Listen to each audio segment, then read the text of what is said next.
ଆଜ୍ଞା ଜୟ ଜଗନ୍ନାଥ। ଆଜି ଜଗନ୍ନାଥଙ୍କର ମହାପ୍ରସାଦ ଉପରେ ଅନୁଭୂତି ଘଟିଥିବାର କିଛି କହିବି। ଆଜ୍ଞା କାର୍ତ୍ତିକ ମାସ ହେଇଥାଏ, ଆମର ସାର୍ ତାଙ୍କ ଘର ଲୋକଙ୍କ ପାଇଁ ମହାପ୍ରସାଦ ପୁରୀରୁ ମଗାଇଥାନ୍ତି।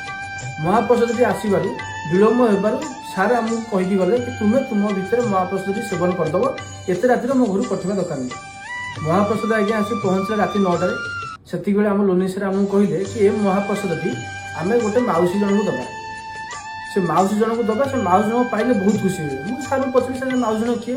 ନା ସେ ମାଉସୀ ଜଣକ ହୁଅନ୍ତି ତାଙ୍କର ମାନେ ଘରେ ସେ ଏକା ରହୁଛନ୍ତି, ତାଙ୍କର ଏବେ ସ୍ୱାମୀ କିଛି ଦିନ ହେବ ଡେଥ୍ କରିଗଲେ। ଆଉ ସେ ମହାପ୍ରସାଦ ଦେଖିଲେ ବହୁତ ଖୁସି ହେବେ। କାର୍ତ୍ତିକ ମାସ ମୋର ମୋ ପାଖରେ ଥିବା ବନ୍ଧୁ ଗୌତମ ଆମେ 2 ଜଣ ନେଇକି ମାଉସୀ ଘରଟି ପହଞ୍ଚିଲୁ। ଆଜ୍ଞା ମାଉସୀ ଘରଟି ପହଞ୍ଚିଲା ବେଳକୁ ଦେଖିଲାକୁ ରାତି 9:30। ମାଉସୀ ଜଣଙ୍କର କଲିଂ ବେଲ୍ ମୁଁ ପାଇଲି। ମାଉସୀ ଜଣକ ଆସିଲେ ବାଲକୋନିକି। ହଠାତ୍ କିନା ଆସିକି ସେ ମୋତେ କହିଲେ କିଏ ତୁମେ କୋଉଠୁ ଆସିଛ?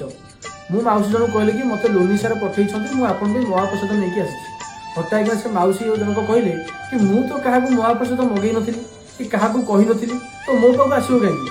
ତ ସିଏ ପଚାରିବା କାରଣ ହେଉଛି ରାତି 9:30ରେ ମୁଁ ଏ ଘରେ ଏକା ଅଛି, ତ ବୋଧେ ଇଏ ଚୋର କି ଡକାୟତି ଆସିଛନ୍ତି। ଆଜ୍ଞା ସେ ମାଉସୀ ଜଣଙ୍କ ମନ ଭିତରେ ଭୟ ରଖିକି ତଥାପି ଗେଟ୍ ପାଖକୁ ଆସିଲେ। ଯେତେବେଳେ ଦେଖିଦେଲେ ଆମ 2 ଜଣଙ୍କ ହାତରେ ମହାପ୍ରସାଦ ଅଛି, ଆଜ୍ଞା ସେ 2 ମିନିଟ୍ ଧରି କାନ୍ଦିବାକୁ ଚେଷ୍ଟା କଲେ। ମୁଁ ଦେଖିଲି କାନ୍ଦିଲେ। କାନ୍ଦିଲା ପରେ 2 ମିନିଟ୍ ପରେ ମୋର ବନ୍ଧୁ ତାଙ୍କୁ ପଚାରିଲେ କି ମାଉସୀ ଆପଣ କାନ୍ଦୁଛନ୍ତି କ'ଣ ପାଇଁ? ସେ ହଠାତ୍ କିନା ଆମକୁ କହିଲେ ପୁଅ କାର୍ତ୍ତିକ ମାସରେ ମହାପ୍ରସାଦ ସେବନ କରିବି ବୋଲି ଆଜିକି 15 ଦିନ ହେବ ମୁଁ ଜଣକୁ ପଇସା ଦେଇଛି।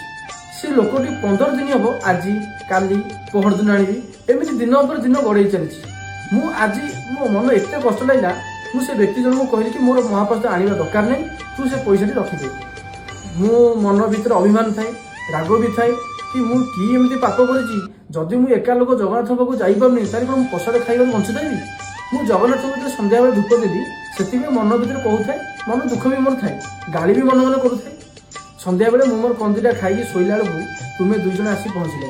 ମୁଁ ସେଇ କଥା ଭାବୁଛି, ଏ ତୁମେ 2 ଜଣ ଯେଉଁ ମହାପ୍ରସାଦ ନେଇକି ଆଇଛ, ଏହା ତୁମ ଲୋନି ସାର୍ ପଠେଇନାହାନ୍ତି, ସ୍ୱୟଂ ଜଗନ୍ନାଥ ପଠେଇନି। ଆଉ ମୋତେ ଜଗନ୍ନାଥ ବଳଭଦ୍ର ନେଇକି ଆସିଛନ୍ତି। ମୁଁ ହଠାତ୍ କିନା ଭାବିଲି ଜଗନ୍ନାଥ ବଳଭଦ୍ର ନେଇକି ଆସିଛନ୍ତି, ମୁଁ ତ ଆସିଛି, ମୋ ସାଙ୍ଗ ଗୌତମ ଆସିଛି, କି କ'ଣ ଜଗନ୍ନାଥ ବଳଭଦ୍ର ବୋଲି କହୁଛନ୍ତି। ତାପରେ କିଛି ସମୟରେ ମୁଁ ମନରେ ଭାବିଲି କି ମୋ ସାଥିରେ ଯେଉଁ ବନ୍ଧୁ ଜଣ ଯାଇଛନ୍ତି ସେ ଦେଖିବାକୁ ଟିକେ ଶ୍ୟାମଳ ବର୍ଣ୍ଣ, ତ ସିଏ ତାକୁ ଜଗନ୍ନାଥ ମୋତେ ବଳଭଦ୍ର ବୋଲି ଭାବୁଛନ୍ତି। ତ ମୁଁ ଏଇଟା ଜିନିଷ ଦେଇ ସାରିଲା ପରେ ସେ ମାଉସୀଙ୍କ ଲୁହ ଦେଖି ସାରିଲା ପରେ ଆସି ମୁହଁରେ ଭାବୁଥାଏ କି ଆକ୍ଚୁଆଲି ମହାପ୍ରସାଦ ମଗେଇଥିଲା କିଏ, ଖାଇଥାନ୍ତା କିଏ, ଦିଆ ହେଇଥାନ୍ତା କାହାକୁ, କିନ୍ତୁ ପହଞ୍ଚିଲା କାହା ପାଖରେ?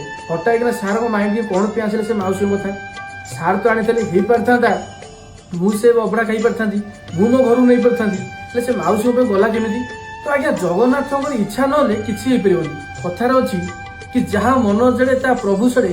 କାର୍ତ୍ତିକ ମାସରେ ସମସ୍ତେ କାର୍ତ୍ତିକ ମାସ କରିଥାନ୍ତି, କିନ୍ତୁ ମହାପ୍ରସାଦ ଆମ ପାଖରେ ପଡ଼ିଲାନି କି ମୁଁ ବି ଖାଇନି, କିନ୍ତୁ ମହାପ୍ରସାଦଟି ମାଉସୀଙ୍କ ପାଖରେ ପହଞ୍ଚିଲା। ଏହା ହେଉଛି ଜଗନ୍ନାଥଙ୍କର ମାନେ ମହିମା, କି ସେ ମାଉସୀ ସେତିକି ନିଷ୍ଠାର ସହ କାର୍ତ୍ତିକ ମାସ କରିନ୍ତି ଯେଉଁଟାକି ତାଙ୍କ ପାଖରେ ରାତି 9:30ରେ ପହଞ୍ଚିଲା। ଆଉ ତାଙ୍କର ସେ ଲୁହ ଆଉ ତାଙ୍କର ସେ କୋହ ଭରା କଥା ଶୁଣି ମାନେ ମୋ ଦେହ ଶୀତେଇ ଯାଉଥାଏ, ଆଉ ମୋତେ ବି ଦୁଃଖ ଲାଗୁଥାଏ କି ସତରେ ଭଗବାନଙ୍କର ଏମିତି ଲୀଳା ହେଉଥାଉ, ଆଉ ତା ଭିତରେ ଆମେ କିଛିଟା ଭାଗିଦାରୀ ହେଉଥାଉ କି ଜଗନ୍ନାଥ ଆମମାନଙ୍କୁ ବି ସେଥିରେ ଇନଭଲ୍ଭ କରେଇକି ଜିନିଷଟି ପଠଉଛନ୍ତି। ସେଇଟା ଆମ ପାଇଁ ବହୁତ ବଡ଼ କଥା।